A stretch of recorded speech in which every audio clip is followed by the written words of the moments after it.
there's another post on the other side of the fence. But it's got a concrete base. Oh no, I've got to pull that up too. Holy mackerel. There must be a lot of them. Oh no. That's why he had those bands there.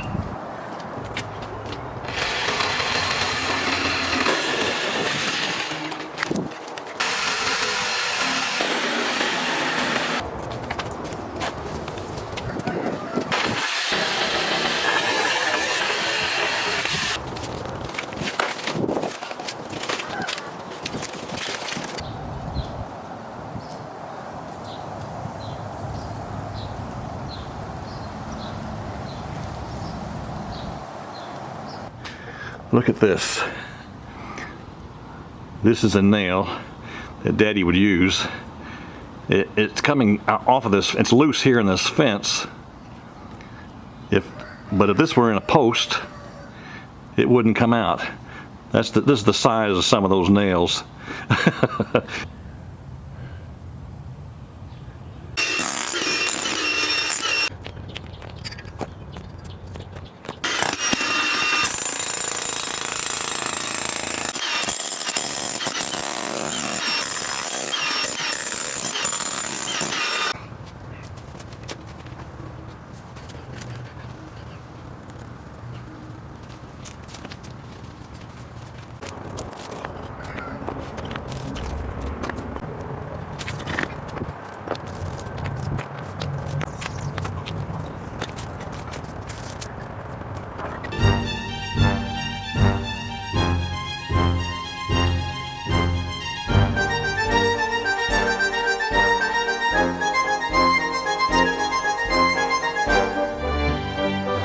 That's how thick the concrete is.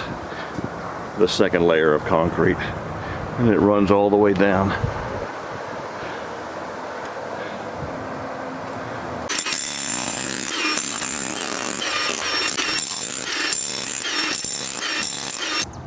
That's what happens when you forget to wear gloves when you're jackhammering concrete.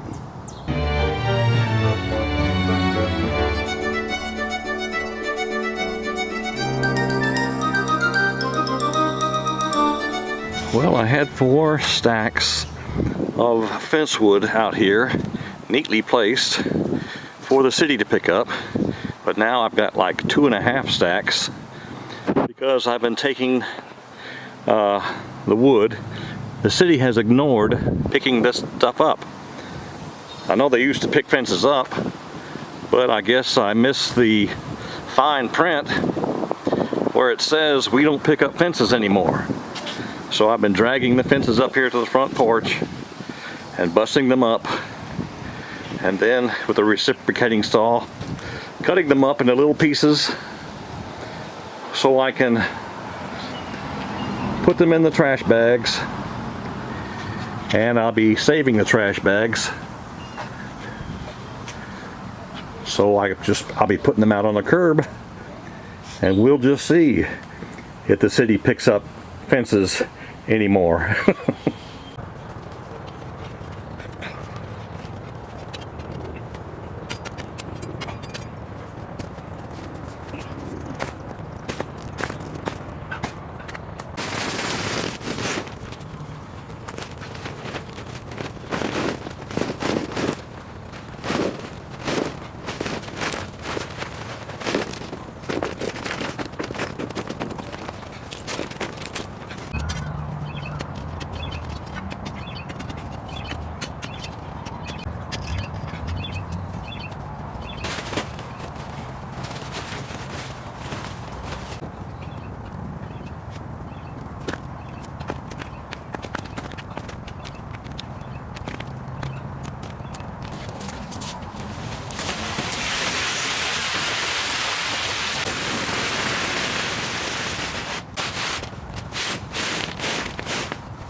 Sometimes it's just too wet to work.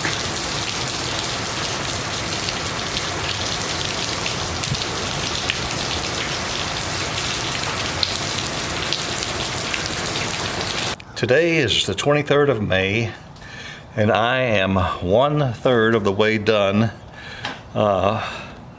with the 90-day project.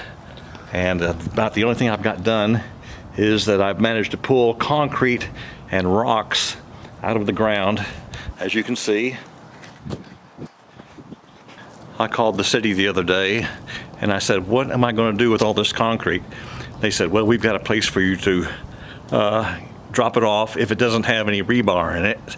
So I'm going to take all the rebar out of these concrete blocks and take it in the back of the pickup truck down to the city and dump it down there. And so that's one problem solved, but I'm not going to do it in these next 60 days because I've decided what I've got to do is to just concentrate on tearing down these old fence posts and putting up new fence posts in the fence line. These old fence posts are off the fence line and into my neighbor's yard about 6 inches. Well, I'm going to put up the new fence posts on the fence line, so when the city inspector comes out here, there won't be any question as to where the property line is at. And I just don't want to risk it. I just don't want to risk using these old fence posts. I don't have time and I don't have the equipment to pull these fence posts out of the ground. So I'll be cutting them off below the dirt level. Let me show you something. You can see that's beneath the dirt level where it's starting to rust. So that's where I'm going to cut it off. I take that back. I'm going to cut it off about 6 inches beneath the dirt level and then just cover it up with dirt and leave the concrete in the ground. And now I've got pure dirt along the fence line. I'll dig those post holes and put up the fence posts. The fence post is the biggest part of this fence. So like I said, I've got to concentrate on just building the fence, getting the fence done in the next 60 days. It's been a wet day today. I don't think I'll be able to get any work done today because that dirt is mud, and I really don't like working with mud, black Texas clay. I like to have dry dirt when I dig through it. So anyway, that's just to let you know where I'm at right now.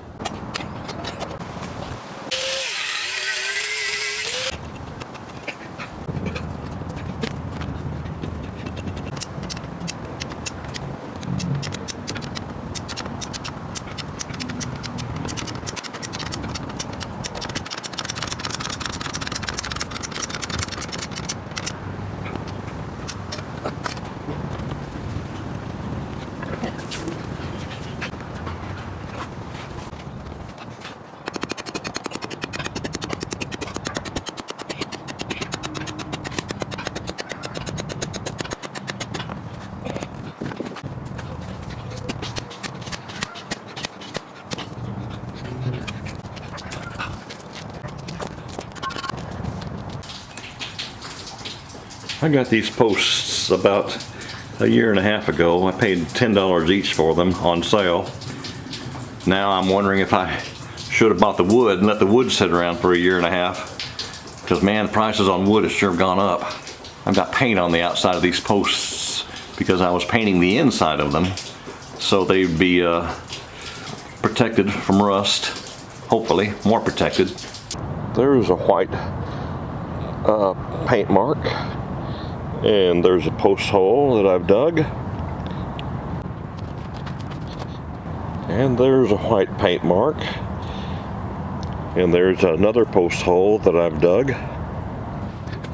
These are all dug down this way. I've got about 3 more to go this way.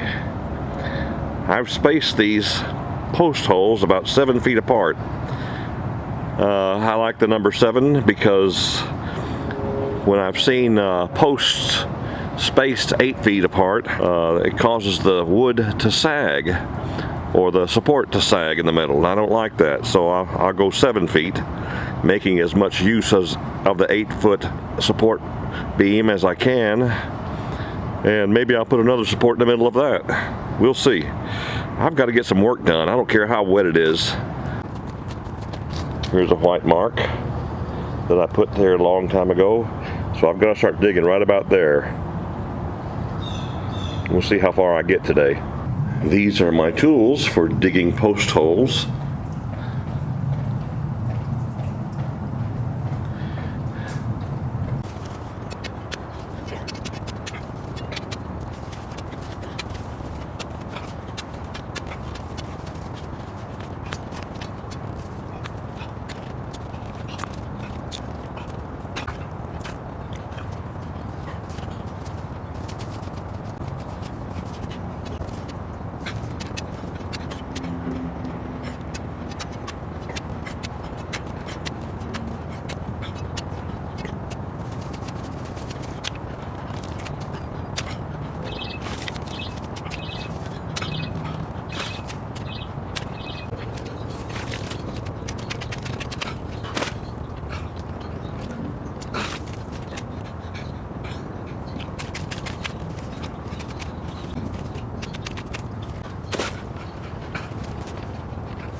That's not too bad.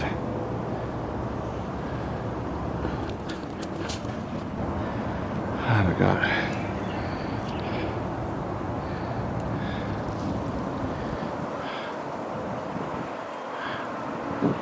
why would anybody want to put concrete in metal posts? Well, let me show you what my neighbor has. Let's look over into the ditch and at my neighbor's fence, and you can see where his metal posts are quite bent. They're thinner than they used to be. They're not as strong. So all it takes is a little bit of pressure and they'll bend right there at the bottom.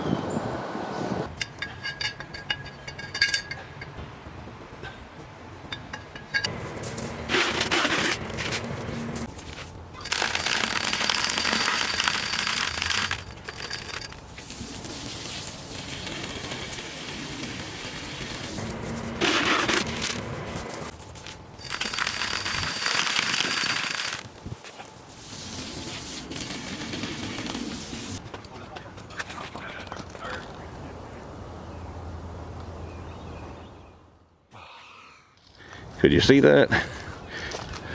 Over here to the shade.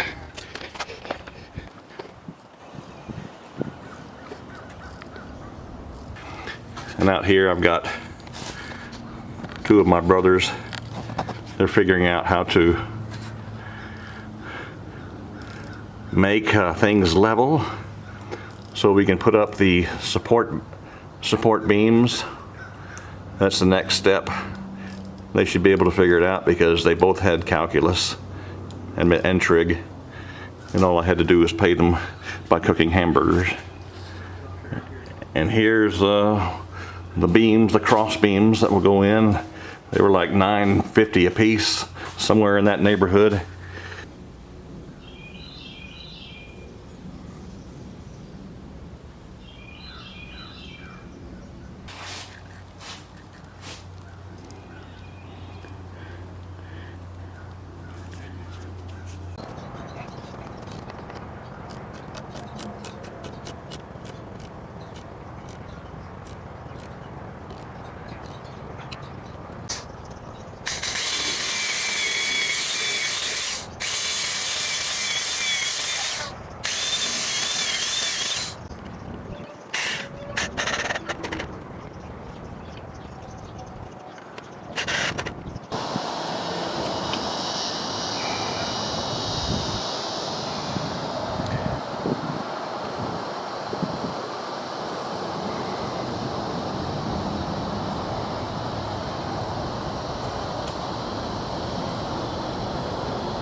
I made a little discovery, and that has to do with these screws.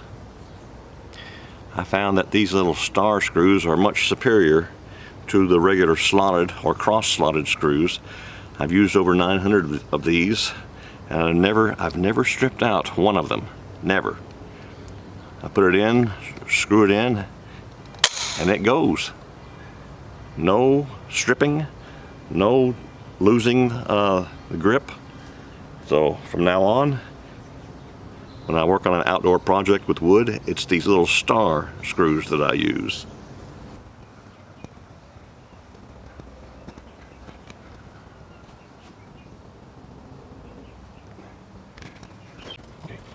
Nice.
it.